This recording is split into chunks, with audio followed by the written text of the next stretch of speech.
The Speaker recognizes Representative Woolford. Thank you, Madam Chair and members here today. I guess now, in the words of the late Paul Harvey, the rest of the story, the truth.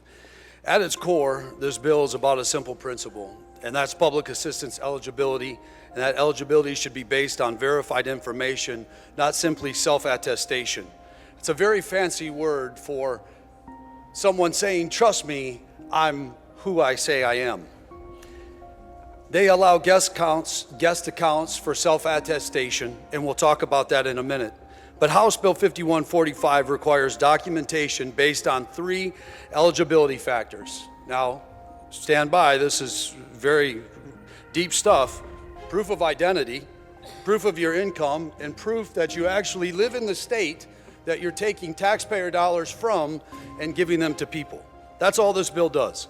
These are not radical requirements.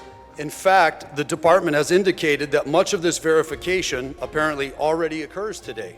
So if that's true, then this bill simply codifies the existing best practices and ensures that they'll remain consistent and be the consistent standard for now and for the future.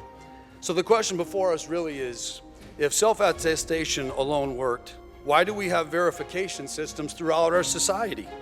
If simply taking someone's word for it is enough, then why do we have laws? Why do we show up? Why are there thousands of laws on the books governing commerce and public safety? Why did God give us the 10 Commandments as a standard of conduct instead of simply assuming that mankind would always do the right thing? Verification exists because human nature has not changed. Now, as a minister of the gospel, I could sit up here and quote multiple scriptures on the importance of just scales and balances, of you name it. But for the sake of time, we'll stick to this. And it says, I'd like to remind people that when you open a bank account, you're asked for identification. When you apply for a mortgage, you verify your income. When you get a driver's license, you have to prove your residency. When you enroll your child in school, documentation is required. Even at Costco, you can't just walk in and shop without checking your membership. They look at your photo ID, and that's to spend money, to give them money, but they're making sure that there's no self-attestation there. Can you imagine Disney? They don't allow people to simply walk into the park and then after the fact, go and check for tickets after they enjoyed all the rides. Yet somehow, when it comes to taxpayer-funded public assistance programs, which are worth billions of dollars, by the way, DHHS, SNAP benefits, $4 billion business, we're told that they should approve first and then verify later. That's absurd. And so I respectfully disagree. I've heard the argument that department catches problems on the back end. But I would ask, why would we intentionally build a system that waits until after benefits have been issued before verifying eligibility? Why would we spend $16 million on a website that you simply just put in your name and address? It's absurd.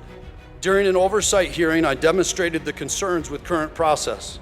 Using publicly available information, I entered fictitious identity and legitimate address, basically using the governor's address, a real address with a fake name, never getting denied benefits, and registering to vote at the end. And I was told, as soon as we brought that up, don't worry, we catch it on the back end. But catching fraud after benefits have already been distributed is not good government. It's far more effective to verify identity and eligibility up front than to chase fraud after taxpayer dollars have left the building. And let's remember who pays the price when this happens. Let us not forget where this money comes from. This money comes from a young husband and a wife raising 2 children while both work full-time, while one of them delivers Uber at night just to pay the bills. It comes from middle-aged men and women who've worked their entire lives, paid taxes, and played by the rules. It comes from small business owners who risked everything to create jobs in their community. So a reminder to all of us, there is no government money. There's no state money, there's no federal money. There's only hard-earned money of American taxpayer government that has been entrusted to us to properly steward. So, in closing, fraud doesn't create more benefits.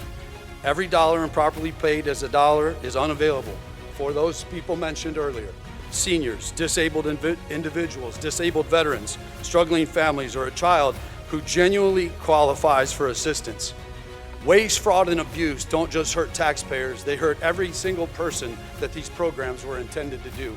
Can you imagine we live in a time where somebody would think that words of waste, fraud, and abuse and being found out would be a bad thing, especially when it's the taxpayers' money. Through the work of the legislature and oversight committee, we've already identified vulnerabilities in these systems.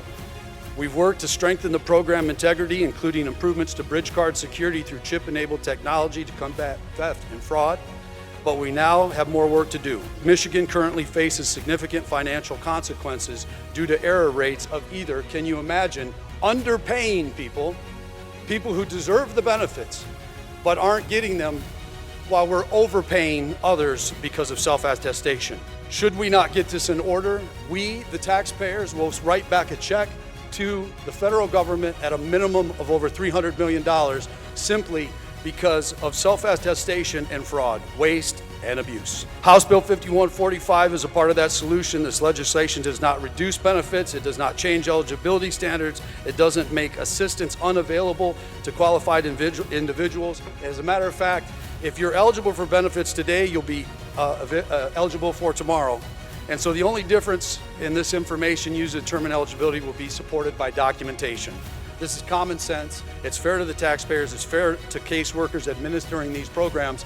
Can you imagine that we've been told that departments don't have enough money, they're overworked, but yet they say we check all of this on the back end. So we need good government. Good government doesn't wait to fix problems after they've happened. Good government prevents them from happening in the first place. Today we have the opportunity together as Republicans and Democrats to strengthen this public confidence, protect taxpayer dollars, preserve benefits, and those who generally qualify for them, and improve integrity in Michigan's public assistance programs. Therefore, I respectfully ask for your support of House Bill 5145, and we'll be happy to answer any questions. And in closing, the Word of God says that we serve a God who is a God of just scales and balances. And so we all have a responsibility to be good stewards with the money that God gave us. Thank you.